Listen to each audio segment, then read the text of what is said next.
ही थेट दृश्य मुंबईतून मुंबईत महायुतीचा जाहीरनामा वचननामा आता प्रसिद्ध होतोय, प्रकाशित होतोय। यावेळी भाजप, शिवसेना आणि रिपब्लिकन पार्टी ऑफ इंडिया या तीनही पक्षांचा संयुक्त जाहीरनामा महायुतीचा असा हा जाहीरनामा प्रसिद्ध होतो। या जाहीरनामा प्रसिद्धी सोहळ्यासाठी खरं तर आता मुख्यमंत्री देवेंद्र फडणवीस, उपमुख्यमंत्री एकनाथ शिंदे आणि रामदास आठवले हे तीनही मुख्य नेते उपस्थित आहेत। या जाहीरनाम्यात विशेषतः जर आपण पाहिलं तर महिलांसाठी आणि तरुणांसाठी अनेक आश्वासनं जाहीरनाम्यात असल्याची माहिती आपल्याला मिळते। यासोबतच मुंबईच्या प्रदूषणावर देखील विशेष लक्ष दिलं जाईल असं आश्वासन देखील या जाहीरनाम्यात आहे। आणखीन काय आश्वासन या जाहीरनाम्यात हे काही क्षणातच कळेल।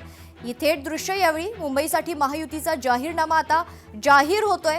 स्वतः मुख्यमंत्री, उपमुख्यमंत्री आणि रिपब्लिकन पार्टी ऑफ इंडियाचे सर्वेसर्वा रामदास आठवले देखील या जाहीरनामा प्रसिद्धी सोहळ्यासाठी उपस्थित आहेत आणि त्यांच्या हस्ते हा जाहीरनामा आता जाहीर करण्यात येईल। या क्षणाची ही थेट दृश्य मुंबईत आता मुंबईसाठी महायुतीचा जाहीरनामा वचननामा खरं तर मुंबईकरांसाठी आता प्रकाशन त्या जाहीरनाम्याचं होतंय। या जाहीरनाम्यात मुंबईकरांसाठी काय विशेष महायुतीच्या वतीने देण्यात येईल, काय आश्वासनं असतील हे पाहणं तितकंच महत्त्वाचं असेल। सूत्रांकडून मिळालेल्या माहितीनुसार या जाहीरनाम्यात विशेष भर महिलांसाठी आणि तरुणांसाठी दिला गेला। यासोबतच मुंबईतील रस्ते यावर देखील विशेष भर महायुतीच्या वतीने देण्यात आलेला आहे। विरोधकांकडून वारंवार महायुतीवर भ्रष्टाचाराचे आरोप होत आहेत आणि त्या आरोपाला उत्तर देण्यासाठी आता महायुतीच्या या जाहीरनाम्यात जर आपण पाहिलं तर मुंबईतील रस्ते काँक्रिटीकरणाबद्दल विशेष आश्वासन देखील या जाहीरनाम्यात आहे। यावेळी मुंबईचे भाजपाचे अध्यक्ष अमित साटम देखील उपस्थित आहेत आणि मोठ्या संख्येने भारतीय जनता पक्ष, शिवसेना आणि आरपीआयचे कार्यकर्ते आणि पदाधिकारी देखील या जाहीरनामा प्रसिद्धी सोहळ्यासाठी उपस्थित आहेत। यावेळी मुख्यमंत्री देवेंद्र फडणवीस, उपमुख्यमंत्री एकनाथ शिंदे आणि रामदास आठवले यांच्या उपस्थितीत हा जाहीरनामा जाहीर करण्यात येतोय। या संदर्भात सविस्तर माहिती जाणून घेऊयात। आपले प्रतिनिधी चेतन ननावरे आपल्यासोबत जोडले जात आहेत। चेतन, ही थेट दृश्य आपण पाहतोय। यावेळी महायुतीच्या या जाहीरनाम्यात मुंबईकरांसाठी काय आहे चेतन? तर चेतन यांच्यासोबत आपला संपर्क तुटलाय, मात्र जर आपण पाहिलं तर मुंबईसाठी महायुतीचा हा जाहीरनामा प्रसिद्ध होतोय, या ठिकाणी प्रकाशित होत आहे। या वचननाम्याचं प्रकाशन हे महाराष्ट्राचे लोकप्रिय मुख्यमंत्री सन्माननीय देवेंद्र फडणवीस साहेब, महाराष्ट्राचे लोकप्रिय उपमुख्यमंत्री श्री एकनाथ शिंदे साहेब आणि केंद्रीय मंत्री श्री रामदास आठवले साहेब यांच्या हस्ते होत आहे। आवाज मुंबईकरांचा या मोहिमेच्या अंतर्गत मुंबईकरांच्या सूचना या महायुतीच्या जाहीरनाम्याकरता प्राप्त करण्याची मोहीम 2 महिने राबवण्यात आली होती। या मोहिमेमध्ये सुमारे 2,65,000 सूचना मुंबईकरांच्या या मुंबईच्या विकासाकरता, मुंबई महानगरपालिकेच्या निवडणुकीकरता मुंबईकरांनी दिलेल्या आहेत आणि या सूचनांच्या आधारावरती महायुतीचा वचननामा, मुंबईकरांचा वचननामा, मुंबईकरांचा संकल्पनामा, मुंबईकरांनी दिलेल्या सूचनांच्या आधारावरती आम्ही तयार केलेला आहे।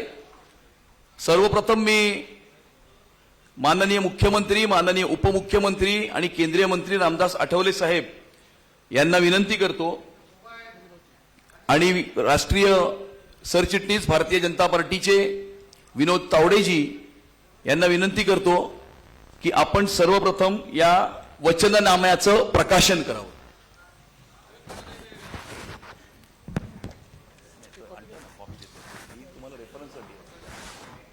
अरे दे ना ते।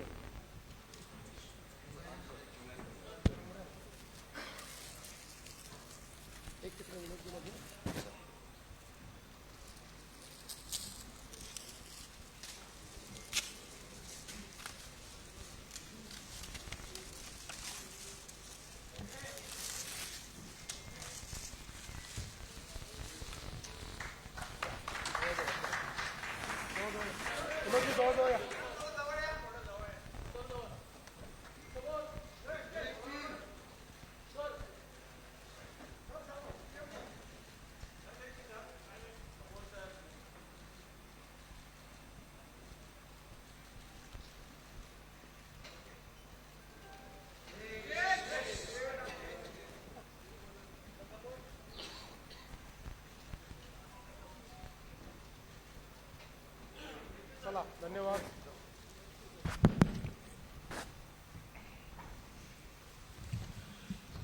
मी महाराष्ट्राचे लोकप्रिय उपमुख्यमंत्री श्री एकनाथ शिंदे साहेब यांना विनंती करतो की आपण या ठिकाणी संबोधित करावे.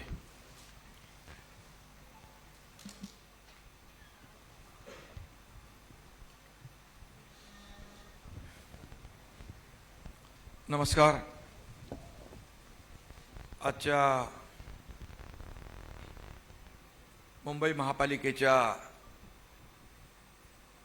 निवडणुकीचा भाजपा शिवसेना रिपाई महायुतीचा वचननामा आज मुख्यमंत्री महोदयांच्या अध्यक्षतेखाली आम्ही प्रसिद्ध केलेला आहे. आणि या प्रसंगी उपस्थित राज्याचे लोकप्रिय मुख्यमंत्री देवेंद्र फडणवीसजी, केंद्रीय राज्यमंत्री आठवलेजी, विनोद तावडेजी, आशिष शेलार आमचे मंत्री, राज्यमंत्री योगेश कदम, आमदार अमित साटम, खासदार मिलिंद देवरा, खासदार राहुल शेवाळे, महायुतीचे सर्व उपस्थित पदाधिकारी आणि समोर बसलेले आमचे महायुतीचे पदाधिकारी, कार्यकर्ते आणि पत्रकार मित्रांनो,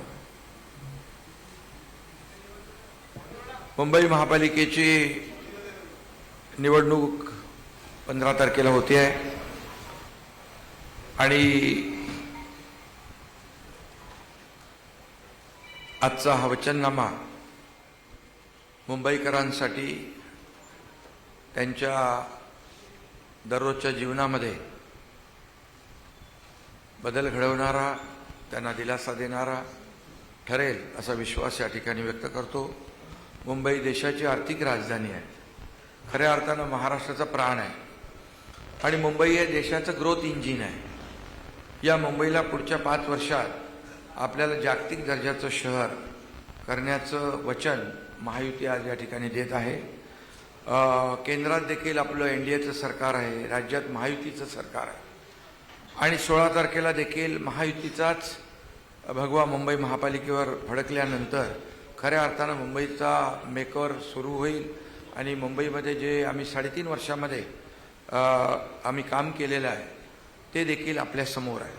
आणि जे आणखी आपल्याला पुढे मुंबईच्या विकासासाठी जे करायचं आहे ते देखील या वचननाम्यामध्ये आम्ही लोकांसमोर हा वचननामा घेऊन जात आहोत. खरं म्हणजे 3.5 वर्ष, 2.5 वर्ष माझी मुख्यमंत्री म्हणून माझी 2.5 वर्ष आणि देवेंद्रजींचा तर 1 वर्ष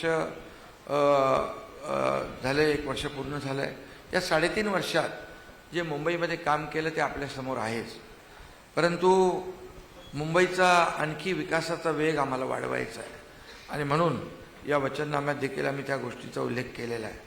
मुंबईत आलेल्या मराठी माणसांच्या हिताचं, मराठी भाषेचं आणि संपन्न मराठी संस्कृतीचं रक्षण करणं, वाढवणं, जोपासणं हे आमची जबाबदारी आहे महायुतीची आणि आमचं वचन देखील आहे. त्याचबरोबर जे सगळ्यात महत्त्वाचं म्हणजे मुंबई बाहेर गेलेला मूळ मुंबईकर आम्हाला पुन्हा सन्मानाने मुंबईत आणायचा आहे. हा मुंबईकर इकडे वसई, विरार, नालासोपाऱ्यापर्यंत गेला, इकडे बदलापूर, अंबरनाथ, वांगणीपर्यंत गेला. याला जबाबदार कोण हा देखील सवाल आहेच की जे यापूर्वी देखील मुंबई महापालिकेत सत्तेत होते त्यांना खऱ्या अर्थाने हा जाब लोक विचारतीलच. आणि म्हणून महायुती सरकारने मोठे निर्णय या ठिकाणी घेतलेत, किंबहुना त्याचं आम्ही या वचननाम्याच्या माध्यमातून पूर्तता करणार आहोत. टप्प्याटप्प्याने 20,000 इमारतींना ओसी देण्याचा निर्णय आम्ही महायुतीने घेतला आणि त्याची अंमलबजावणी पुढच्या 1 वर्षामध्ये केली जाईल. हा देखील एक वचननाम्याचा आमचा भाग आहे. मुंबई पहागडीमुक्त करण्याचा देखील ऐतिहासिक निर्णय. 100 वर्ष लोक राहतात, परंतु ते घरामध्ये घर दुरुस्तही करू शकत नाही, रिडेव्हलपमेंटही करू शकत नाही, ते विकू शकत नाही, अशा प्रकारची परिस्थिती आहे. त्यांना कर्जही मिळत नाही आणि या सगळ्या गोष्टी ज्या आहेत या दूर करण्यासाठी आम्ही तोही निर्णय घेतला. जे ओसी मिळत नव्हती त्यांना दुप्पट पाणीपट्टी भरावी लागत होती, दुप्पट मालमत्ता भरावा लागत होता. या सगळ्या गोष्टीचा विचार करून आम्ही तो निर्णय घेतला आहे. आणि म्हणून या पागडीतल्या इमारतींचा पुनर्विकास करण्याचा संकल्प देखील आम्ही या वचननाम्यात घेतलेला आहे. खरं म्हणजे याच्यामध्ये लाखो लोकांना फायदा होणार आहे. फनेल झोनचा देखील विषय आम्ही घेतलेला आहे. हाईट रेस्ट्रिक्शनमुळे पुनर्विकास थांबला होता, तोही निर्णय आम्ही घेतलेला आहे. म्हणजे याच्यामध्ये आम्ही वचननाम्याच्या माध्यमातून आम्ही त्याची पूर्तता करणार आहोत. झोपडपट्टी मुक्त मुंबई हे शिवसेना प्रमुखांचं स्वप्न होतं, 40 लाख लोकांना घरं देणं. परंतु मागच्या अनेक वर्षामध्ये त्यावर मला वाटतं काहीच झालं नाही. जे मुंबई महापालिकेत बसले होते त्यांची जबाबदारी होती वारसा सांगणाऱ्यांची, पण ते जाऊ द्या. आम्ही महायुतीने निर्णय घेतला की या संपूर्ण जे रखडलेले प्रकल्प आहेत त्यांना मार्गी लावायचं क्लस्टरच्या माध्यमातून. आणि म्हणून आता उदाहरणादाखल 17,000 घरांचं घाटकोपर येथे रमाबाई आंबेडकर नगर हे आम्ही SRA आणि MMRDच्या माध्यमातून काम करतोय. आणि त्यांना 20 वर्षापासून भाडं मिळत नव्हतं. 150 कोटी रुपये भाडं SRA आणि MMRD यांनी दिलं. हे एक उदाहरण आहे. असे 17 क्लस्टर या मुंबईत होत आहेत टप्प्याटप्प्याने. त्यामुळे पूर्णपणे सुनियोजित मुंबईचा विकास या क्लस्टरच्या माध्यमातून होईल. आणि तो देखील मोठं एक वचन आम्ही या ठिकाणी देतोय. त्यामध्ये नावं काही मी सगळी घेत नाही, पण उदाहरणादाखल अँटॉप हिल, कृष्णनगर, केतकीपाडा, गोपीकृष्णनगर, दहिसर, ओशिवरा, गोवंडी, चिता कॅम्प, चेंबूर, टागोर नगर, विक्रोळी पार्क साईड, भांडूप असे अनेक 17 प्रकल्प आहेत. गिरणी कामगारांना हक्काचं घर देण्याचा निर्धार आम्ही केला आहे. यापूर्वी एकही घर गिरणी कामगारांना मिळालं नाही. मी आणि देवेंद्रजींनी 12,000 लोकांना घरं दिली. अमितला माहीत आहे, साठा त्याच्यामध्ये पुढे होता गिरणी कामगारांचा. तर 12,000 लोकांना घरं दिली आणि 1,10,000 लोकांची यादी आहे. मुंबई आणि MMR मध्ये देखील ती घरं देण्याचा संकल्प देखील आम्ही याच्यात केलेला आहे. हक्काची घरं, परवडणारी घरं मुंबईमध्ये मिळाली पाहिजे, त्याचंही वचन आम्ही याच्यामध्ये दिलेलं आहे. आणि म्हणून मुंबईतला माणूस हद्दपार जो झालेला आहे त्याला पुन्हा आणण्याचं काम या ठिकाणी आम्हाला करायचं आहे. आणि म्हणून ते देखील जे बाळासाहेबांचं स्वप्न होतं. आणि त्याचबरोबर आदरणीय देशाचे प्रधानमंत्री नरेंद्र मोदीजी देखील त्यांनी देखील घोषणा केलेली आहे की सर्वांसाठी घरं. आणि सर्वांसाठी घरं या संकल्पनेतून आम्ही ही संकल्पना पुढे नेण्यासाठी पुढच्या 5 वर्षात जवळपास 30 ते 35 लाख घरांची निर्मिती करण्याचा आमचा मानस आहे. आणि मोठ्या प्रमाणावर लोकांना घरं मिळतील आणि परत त्या ठिकाणी मुंबईत लोक येतील. म्हणजे मुंबईतला माणूस धोकादायक इमारती, चाळी आणि स्लममुळे बाहेर जाऊ नये आणि बाहेर गेल्याला पुन्हा यावा यासाठी आम्ही हे करतोय. आणि म्हणून आम्ही इतरांचं श्रेय वगैरे काही चोरणारे लोक नाही. ते श्रेय चोरणारी टोळी सक्रिय झालेली आहे, त्याच्याबद्दल मी नंतर बोलेन. परंतु मुंबई म्हणजे प्रधानमंत्री महोदय, गृहमंत्री महोदय, मी, देवेंद्रजी यांच्यावर सातत्याने टीका करतात लोक की मुंबईपासून तोडणार, मुंबईपासून तोडली जाईल, मराठी माणूस मुंबईतून बाहेर गेला तो तुमच्यामुळेच गेलाय. परंतु स्वतः प्रधानमंत्री महोदयांनी मुंबईला खूप महत्त्व दिलेलं आहे. मुंबईला फिनटेक सिटी करण्याचा प्रधानमंत्री महोदयांचा निर्धार आहे. आणि म्हणून येत्या 5 वर्षात फिनटेक कॅपिटल मुंबईला केलं पाहिजे अशी भावना राज्य सरकारची आहे. त्यासाठी केंद्र आणि राज्य सरकार आणि महापालिका मिळून हे करेल.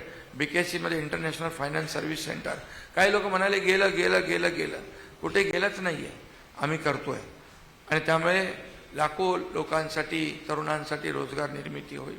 स्टार्टअप आणि इनोव्हेशन हब उभारले जातील. आणि म्हणून अनेक या ठिकाणी जी वचनं आम्ही देतोय ती आपल्या समोर आहेत. हिंदू हृदय सम्राट बाळासाहेब ठाकरे यांचं जन्मशताब्दी वर्ष आहे. ते देखील आम्ही महायुती म्हणून महापालिकेच्या माध्यमातून विविध सामाजिक उपक्रम, आरोग्याचे उपक्रम, लोकांचे लोकाभिमुख उपक्रम घेऊन आम्ही ते राबवणार आहोत. आणि एक सूचना देखील त्याच्यामध्ये आले की हिंदू हृदय सम्राट शिवसेना बाळासाहेब ठाकरे वैद्यकीय विद्यापीठ महापालिकेच्या रुग्णालयांना संलग्न असं देखील करण्याचा आमचा मानस आहे. STच्या प्रवासाच्या तिकिटात आम्ही बहिणींना 50% सवलतीचा निर्णय राज्य सरकारने घेतला. काही लोक म्हणाले तोट्यात जाईल, पण ST फायद्यात आली. तसंच आम्ही मुंबईकर लाडक्या बहिणींसाठी BST मध्ये देखील 50% सवलत देण्याचा निर्णय महिलांसाठी, आमच्या लाडक्या बहिणींसाठी घेण्याचा संकल्प केलेला आहे. आणि म्हणून त्यांना, लाडक्या बहिणींना आत्मनिर्भर तर आम्ही लाडकी बहीण योजनेतून केलंय. जसं मोदी साहेबांनी महिलांना आत्मनिर्भर आणि आत्मसन्मान देण्याचा निर्णय घेतलाय, तसंच आम्ही देखील सरकार म्हणून घेतलाय आणि त्याचा फायदा आपण बहिणींना होतोय ते पाहतोय. लघु उद्योजकांना 5 लाखापर्यंत बिनव्याजी कर्ज देणं, कोळीवाडे आणि गावठाण्यांचं स्वतंत्र DCR तयार करून पुनर्विकासाला चालना देणं, कोळी बांधवांना विश्वासात घेतल्याशिवाय आम्ही कुठलाही निर्णय घेणार नाही.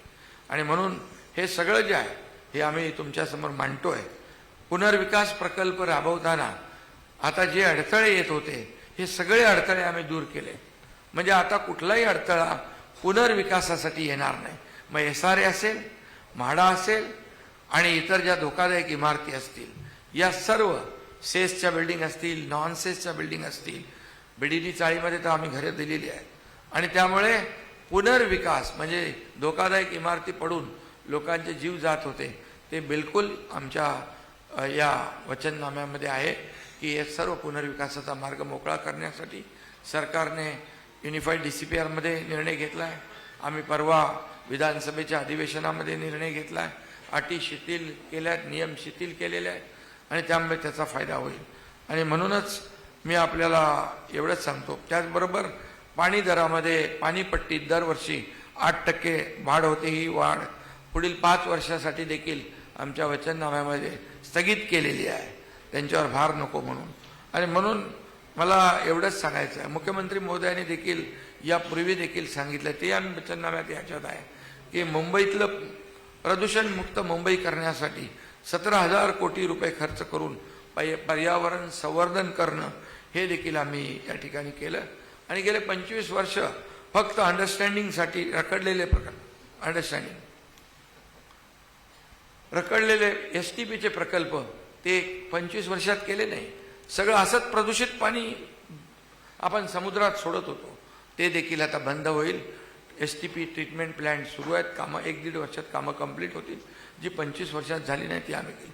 रस्त्यांची काँक्रिटीकरण, दरवर्षी पावसाळ्यामध्ये खड्ड्यातून प्रवास करायचा, बळी जात होते, अपघात होत होते, ते देखील काँक्रीटचे, मी मुख्यमंत्री झाल्यानंतर देवेंद्रजींनी आम्ही दोघांनी मिळून निर्णय घेतला की 2 फेजमध्ये अख्ख्या मुंबईचे रस्ते काँक्रीटचे झाले पाहिजे. आणि ते तुम्हाला दिसत आहेत.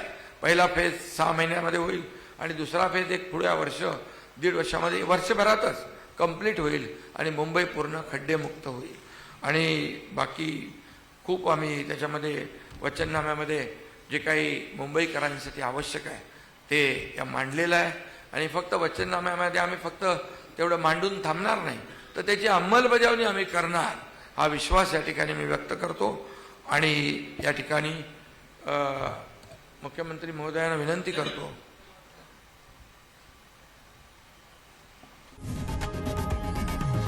लोकशाही मराठी ऐका, पहा, जागरूक रहा.